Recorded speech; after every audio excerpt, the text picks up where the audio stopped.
Good morning, Rex Robinette here with Frank's Great Outdoors, and I have April Simrons from the Michigan DNR Fisheries Biologist. Welcome back, April. Hey, thanks. Happy to be back. So last time you were here, we spoke about marking tagging programs, and it generated a lot of interest, which spurred us to do this podcast today on stocking programs. Now, from what I understand, stocking programs have been around since the late 1800s in Michigan, but obviously have changed in size and diversity. Can you tell us a little bit about how much of our state is involved in stocking programs? Yeah, so out of our 83 counties, nearly all of them in the last 10 years have seen some level of stocking. For 2024, it was 76 counties had some amount of stocking effort occur in them. So it is a huge statewide effort. Okay, so is that private waters and public waters? So for the DNR stocking efforts, the state, we only do public waters. So that is going to be any water body that has a public boating access site. Or we have some, like for example, I have Marl Lake in, I think it's Mecosta County, if I remember correctly.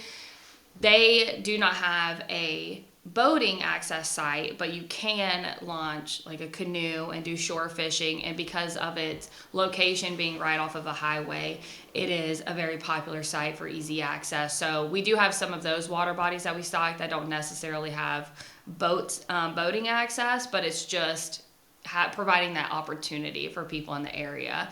The private lakes are stocked by private citizens that have to apply for a free permit through Michigan DNR, where we verify that their fish are disease free before they go into the lake. And those lakes, the ones that have either an inlet or an outlet or have a public access point, they have to get a permit. Now, if it's a private pond that's owned by a single individual, has no inlets, no outlets, then they do not have to get a permit from us because their fish can't move out of their pond. So Yeah, that makes sense.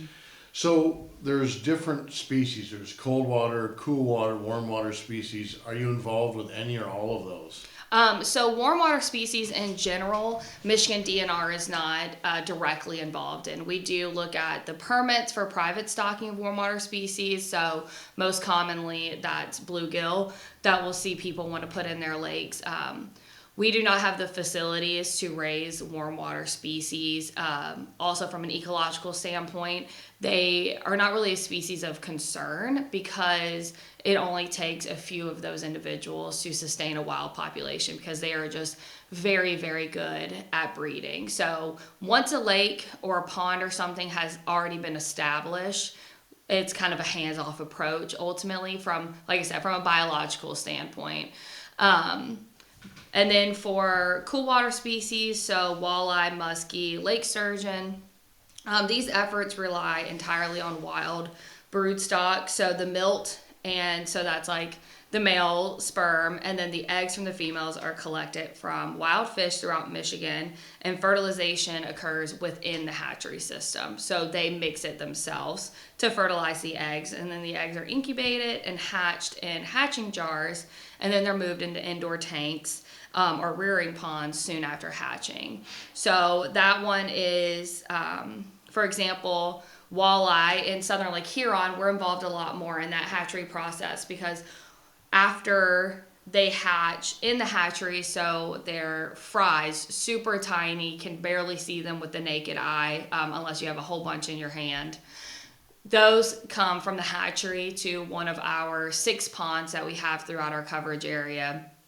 And we dump them and we use soy and other fertilizers to produce food for those fish in our ponds and raise them for a little bit. And then usually in June, we harvest them either through draining the pond and getting them into a trap or netting them out of the pond.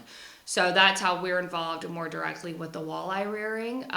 We produce millions of walleye within our unit alone, so we're able to help support a lot of the other areas in Michigan as well as our own for those walleye stocking efforts. Cool water species, from a unit perspective, it's a bit more hands off for us. So that's going to be your salmon and trout. I don't know if I said cool or cold, but Yeah, cold yeah. waters, I think what you Yes, meant, yeah. cold water species. That one we're a bit more hands off with. So salmon and trout. To rear those, DNR gathers eggs from like steelhead, for example, from a feral brood stock that returns to our weirs. So for steelhead, it's like Platte River and Little Manistee River. We have weirs. So those are structures on the river that catch those fish as they're moving back into spawn. We get them from there. And then they are kind of go through the same process that our cool water species does with collecting the milt and the eggs and mixing them and raising them in the hatchery. Our Atlantic salmons, we also rely on the Aquatic Research Lab located on the St. Mary's River, and that's with Lake Superior State University. So there's some outside effort that helps along with that. While we have our brown trout, brook trout, and lake trout, as well as some domestic strains, those rely on captive brood stock. So those are fish that we already have in the hatchery system that we've kept as adults through their whole life, and we pull the eggs and milk from those fish. So a little different from our cool water species is the cold water species consist of, or that process of rearing them consists of incubating the eggs in a vertical flow through incubator for 6 to 8 weeks. And then they stay in the incubation trays for another 3 to 5 weeks, and then they're transferred to tanks where they eat commercially produced fish foods until they're eventually moved out to concrete raceways where they finish their grow out and then they're stocked. So they're a bigger effort to do those cold water species. Yeah, interesting enough. So, think about pick walleyes. I mean, that's certainly something those of us on Saginaw Bay or Detroit River really target. They're a predator fish after bluegills. But if you stock too small of walleye into a system, those big bluegills will prey on those fry. So, is there an optimal size of species that you put into different situations to minimize predation? So there's a lot of different things to consider when trying to minimize predation. So we have, using walleye as an example, you can do spring fingerlings or fall fingerlings. So spring fingerlings are smaller, and with those we just stock a higher density of them to help leave a few after they've been predated on. And then the spring or the fall fingerlings, those are larger. So we go from on average maybe 2 to 3 inches to 6-inch fish, 5 to 6 inch fish. So with those being much larger, we don't have to stock as many of them. So it's kind of balances itself out. We either don't spend a lot of money on maintaining a pond or fish food because we're putting them out earlier, but we're actually putting out a higher number of fish. So then there's that aspect of cost.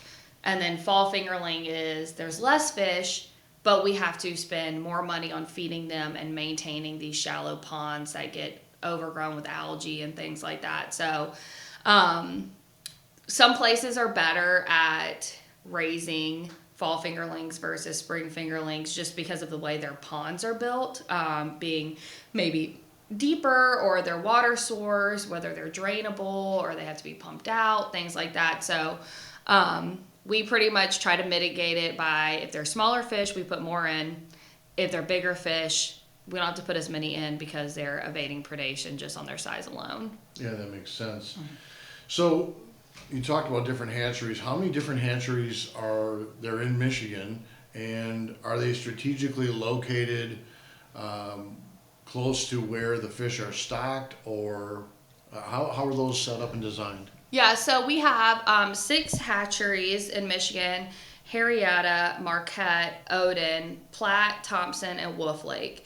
And then we also have 5 weirs. So again, the hatcheries are where the fish are raised. The weirs are how we catch some of those like cold water species on the rivers, but they are also considered a part of the hatchery system. So Little Manistee, Lower Platte, Boardman, Medusa, and Swan River. Now some of those weirs no longer help us make more fish. They instead are just efforts to reduce the amount of dead fish that end up, because a lot of these species are one-time spawners. They just die and wash up on the bank. So we use these weirs to reduce the number that are just littering the banks after they spawn, as well as for educational purposes. So Boardman's a good example of that.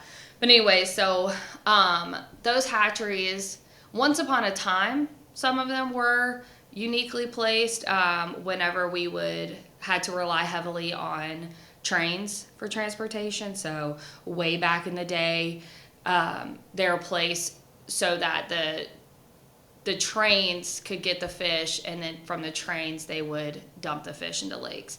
That's no longer a system we rely on. Obviously, we have our hatchery trucks, so they're not really placed in the sense of how convenient they are for stocking. Another example in our area, we don't have a hatchery in Southern Lake Huron. Most of the hatcheries are on the western side of the state, as well as up in the UP.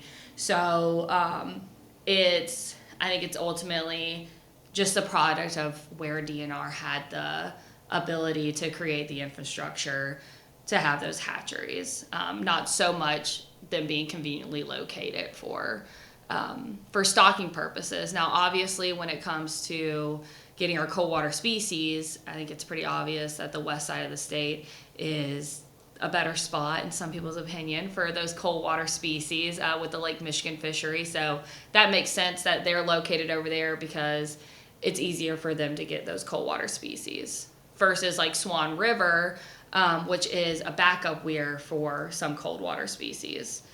But there's still not a hatchery there. They'd have to be transferred. Okay.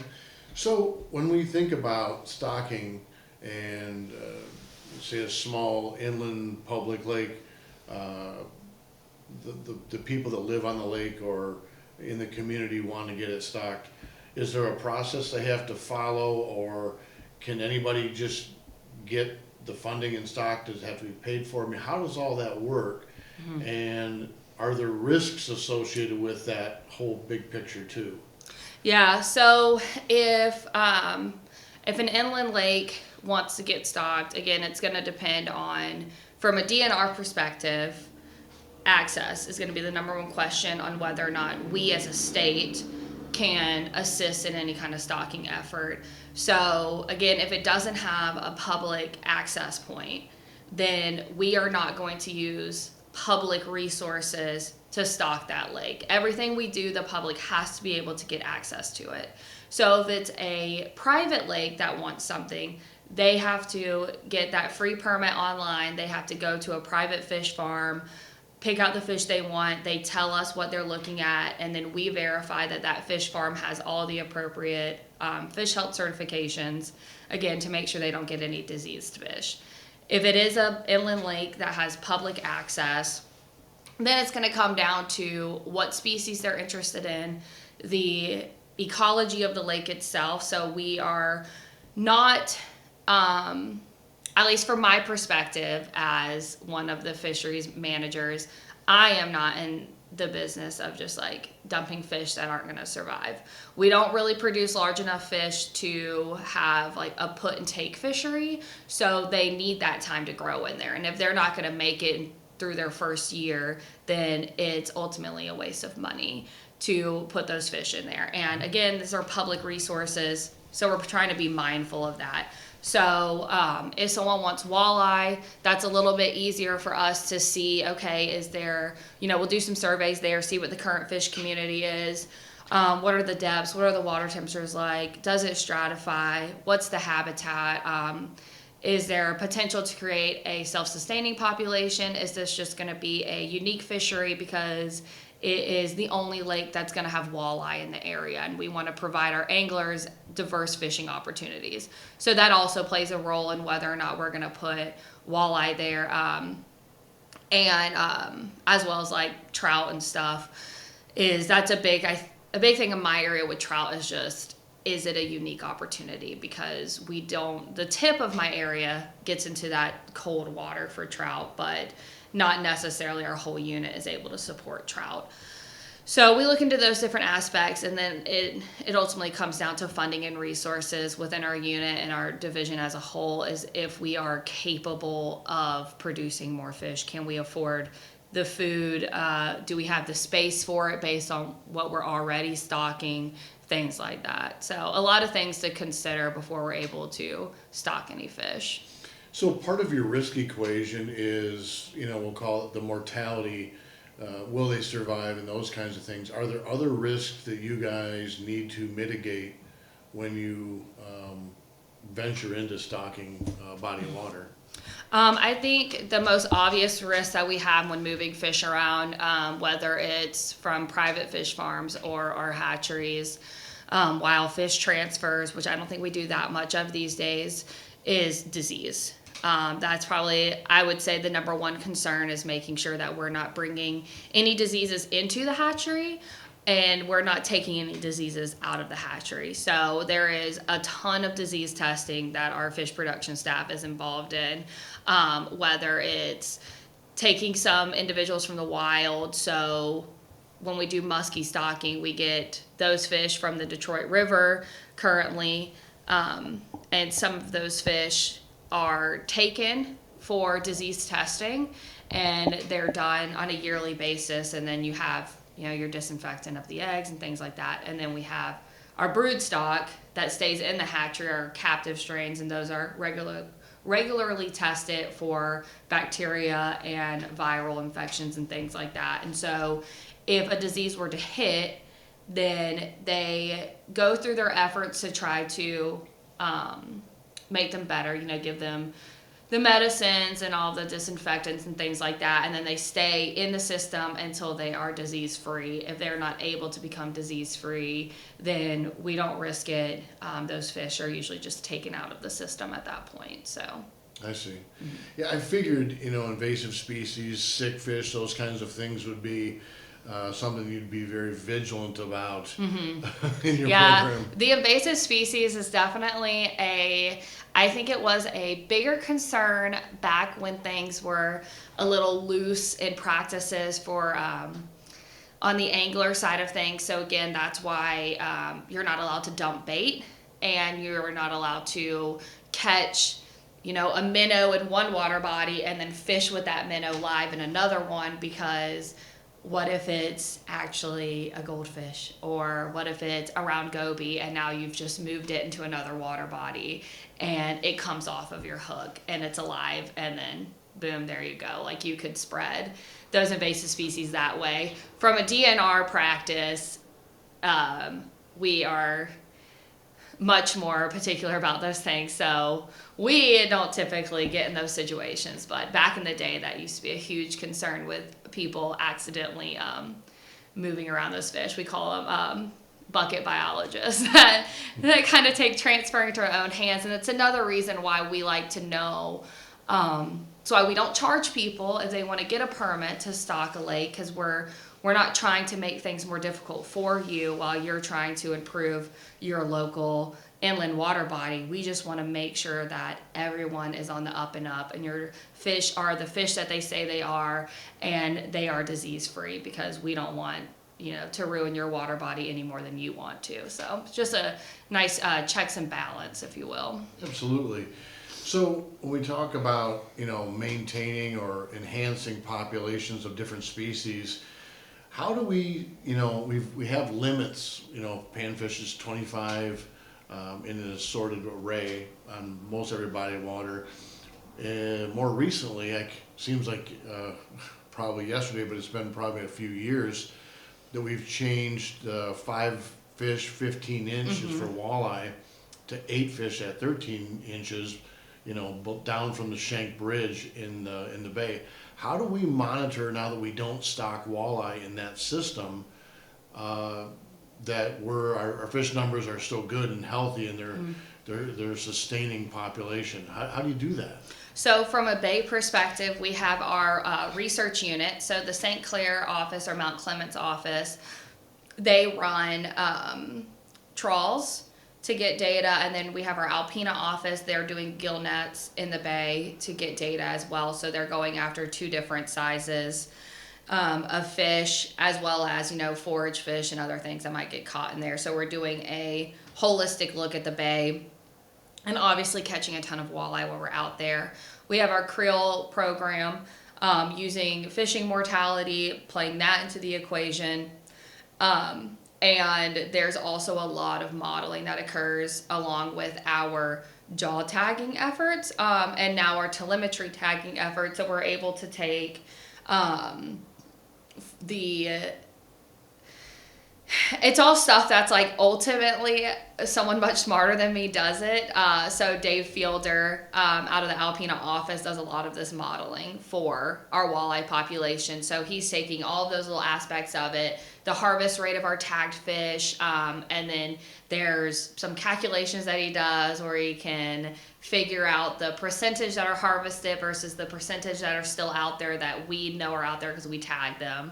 And then we have fin clips, so we know the ages and the growths, and all this goes into this black box, if you will, of modeling, and they're able to project the fishing population.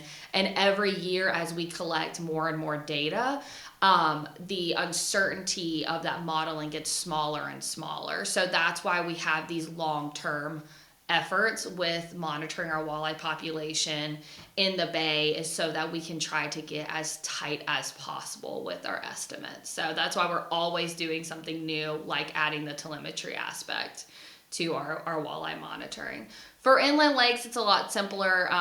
We do our status and trend protocol, so that's whole fish communities that every unit across the state is using the same exact protocol, so we're able to compare lakes to each other and regions to each other, and that's just taking advantage of a bunch of different types of nets that capture different size fish, and again getting like that holistic look at it.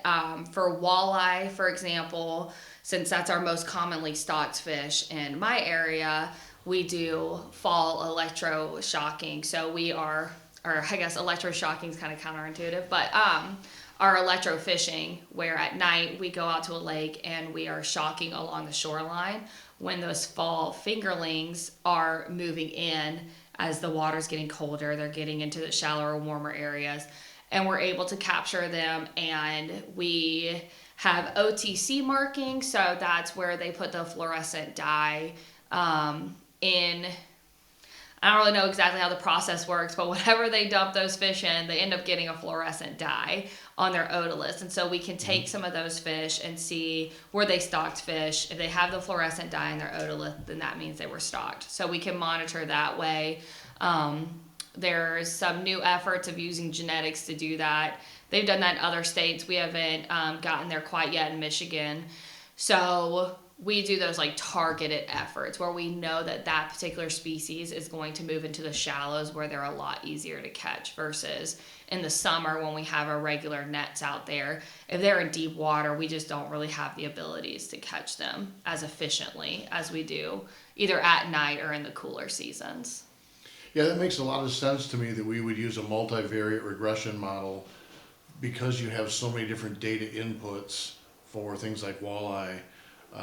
So that makes actually a lot of sense to me, and I hadn't really thought a whole lot about how you would do some of the inland lake studies and things, because certainly we see it as we hop around. Say the bay doesn't get quite as much ice, so fishing pressure, ice fisherman pressure up into smaller inland lakes gets a little more pressure, and what does that do longer term? But like you said, some of the warmer water species are pretty prolific breeders, and they rebound pretty quickly.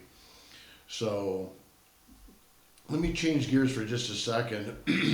And how do you see the walleye population in Saginaw Bay? Is it, we've been a number of years now with the different limits and different sizes. Is it sustaining? Is the average fish size going up? What do we know about that recent effort? So this is something that Dave Fielder would be able to talk all day about because it's something he looks at constantly. Ultimately, where we're at with walleye in Saginaw Bay is that the population is still growing, still improving. It doesn't seem like we've hit our carrying capacity yet, which was a surprise to all of us.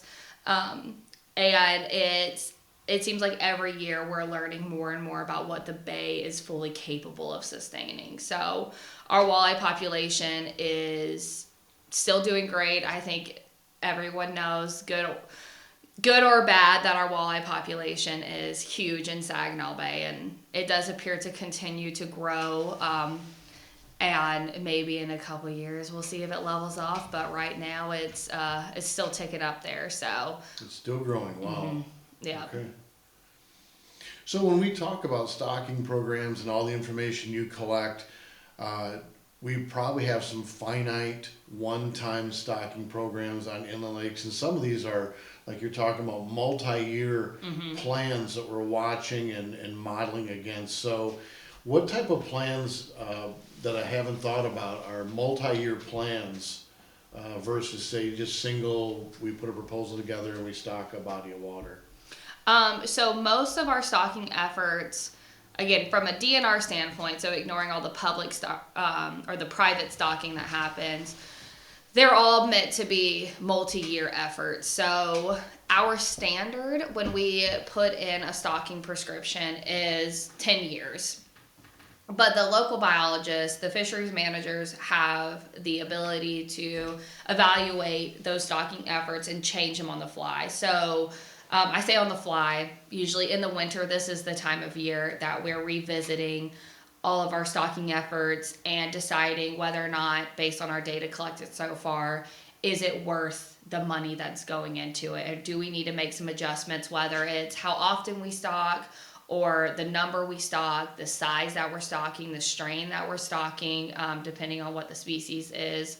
So in general, if we are continuing a stocking effort, again, using walleye as an example, if it's a lake that we've been stocking since I started, then they're usually stocked every other year.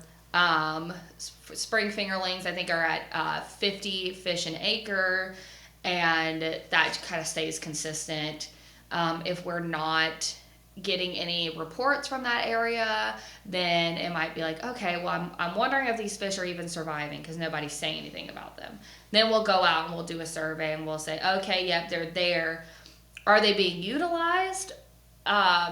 If they're being utilized, then we'll keep doing it. If they're not being utilized, then it might be like, is it worth the money we're putting into it then? Because again, the stocking is all for creating angler opportunities. And if no one's interested in that species, in that water body, then we can take that effort and put them somewhere else where it might be more beneficial to the public.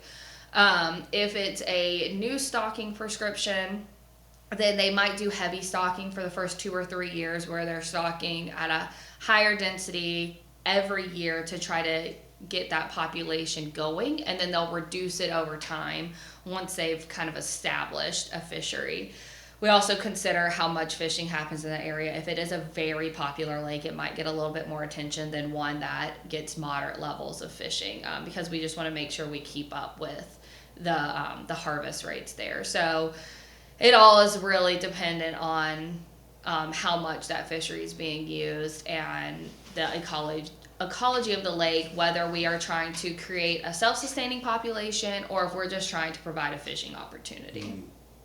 Makes sense. So I'm listening to what you're saying. The thing that comes to mind is how do we estimate, say, the Saginaw Bay population of walleye, knowing that they move back out into Lake Huron and some go up, some go down.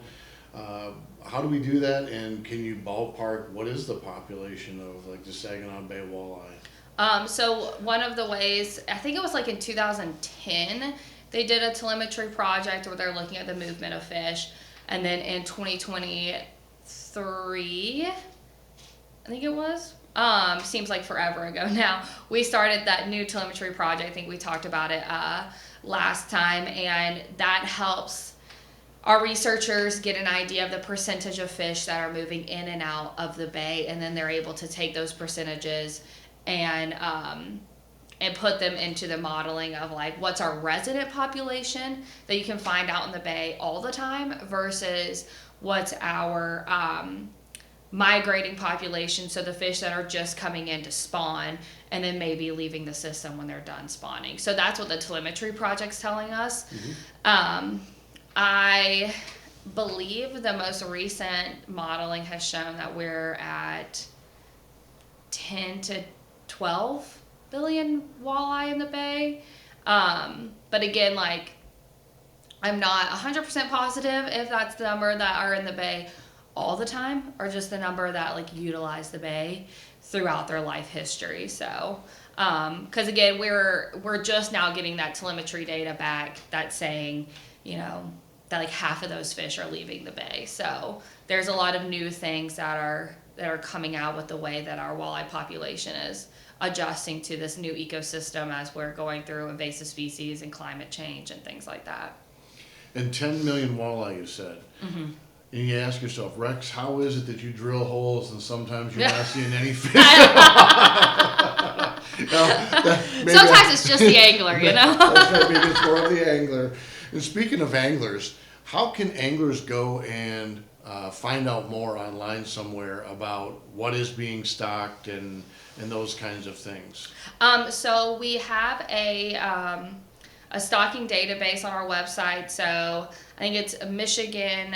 Let's see, I have it written down here. MichiganDNR.gov/fish stock, or you can just go into Google and type in Michigan DNR fish stocking, and it'll take you right to this basically spreadsheet on our website where you can put in the county, the water body, the fish species, and narrow it down in whichever way you want to see what's going on across the state. And that does include private efforts, as long as it's a water body that requires a permit, as well as stocking by the state and stocking by the feds.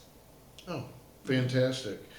So, you know, earlier you mentioned that, you know, we stock to help get anglers more opportunities, but everything has a consequence, right? So when people are out fishing more, obviously that helps business in our state. Right. You know, you go to many inland lakes, you see anglers out there. The Saginaw Bay has had ice early this year. Lots of anglers on the river, on the bay. How many people in your team help with the stocking programs?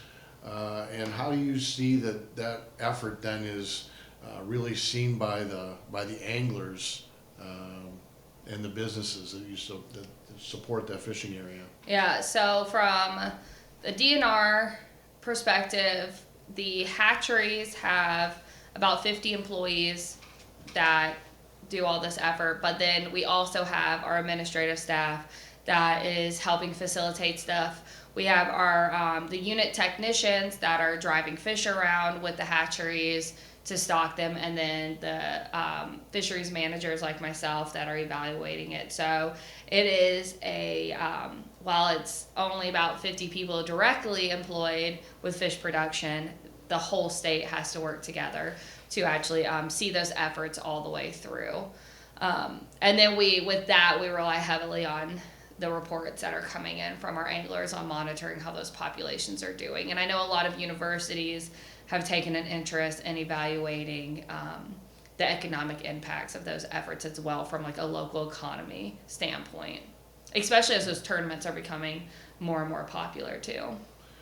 Yeah, I mean, I think the tournament stuff brings business and visibility to areas, but then the recreational anglers, you know, they're the majority of the force that's out there fishing. So definitely. And we talk about, you know, people that are angling. I remember being a boy and coming to Frank's here with my grandfather way back in the 70s, and you know, back then we just drilled holes and we perch fished, and you know, it's a lot different today.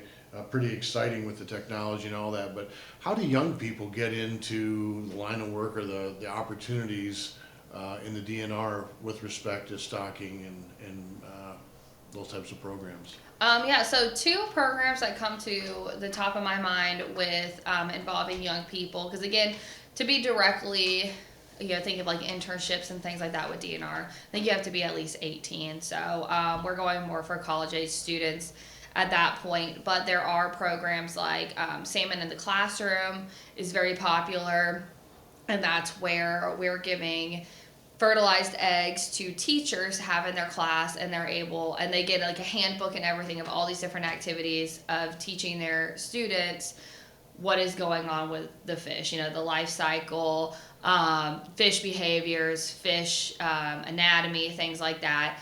And they're able to grow those salmon in their classroom and then stock them into our water bodies. It's become such a big effort that we do account for them in our stocking numbers, because it is a growing program. So there's that. I think that's probably the most common way that kids learn about it and get interested in it. And then there's public tours at all of our hatcheries. Boardman River is a very popular area to go to, so that it is one of the weir that we don't get fish from to spawn. They're just harvested to reduce the number of dead fish that you see upstream. So Boardman River has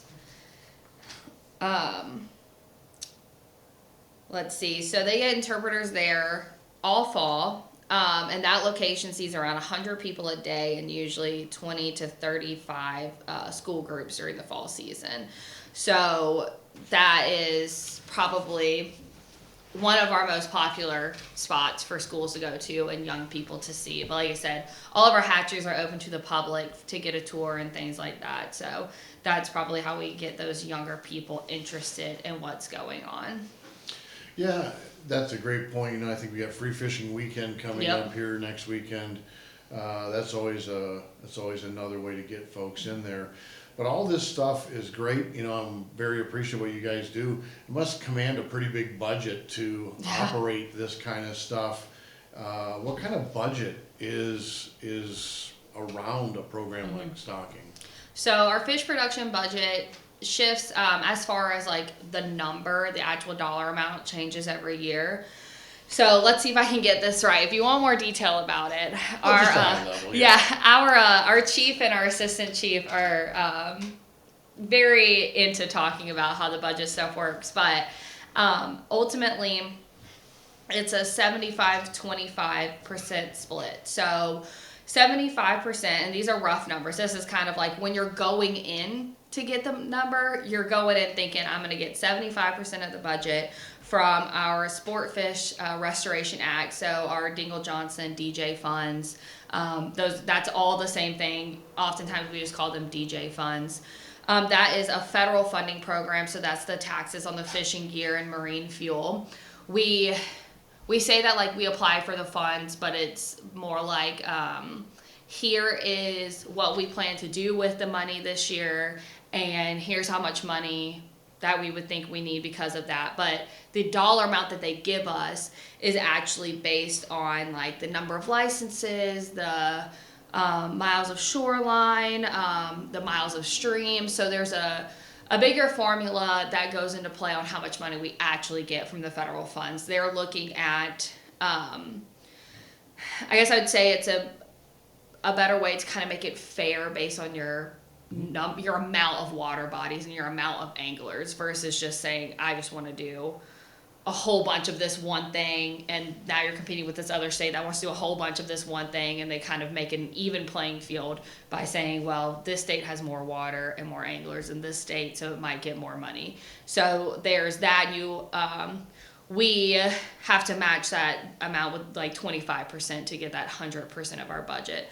That 25% is from our state fish and game protection fund. So fish and game funds is what we call it, and that is our fishing license sales. So that's what we use to match. Ultimately, we rarely are able to get things done with that 75-25% split. It ends up relying a bit more on our fish and game funds. So I think it was either 2024 or 2023, maybe 2022. It was like 31% came from the fish and game funds, so about $10 million. And so do our angler licenses contribute to any of this program? Yeah, so the way that the license stuff works, and I think that this is kind of where people get surprised by this, it is these license sales, just because it's a fishing license does not mean that we get, as a fish division, 100% of that funds. So it's important to note that not all revenue generated from the sales of fishing license comes to Fish Division. It goes to the Fish and Game Funds, which is split among the Fish Division, Wildlife, Law Enforcement, and MOD, which is our Marketing and Outreach Division, IT, Finance and Operation, and Executive Division. So it is split among all of those. And then a portion of it also goes to our Aquatic Habitat Grant Program. So that's where we're working with private, like lake associations, NGOs like Huron Pines or Trout Unlimited, and setting up grant opportunities for them to do habitat projects. So there's a portion of that that's automatically pulled out. And so less than 60% of the license sales makes it to Fish Division itself, because like I said, it's getting divided up among all of DNR. And I think a lot of people think that because it's a fish license, it goes to fish, and that's not how our system is set up, unfortunately. Our field, so 60% of it is going to, fish production, and then our field operations are 100% funded by Fish and Game, so that's 100% license funded stuff, and that's why we're very particular about making sure that we're utilizing our abilities, our time, on publicly accessible areas.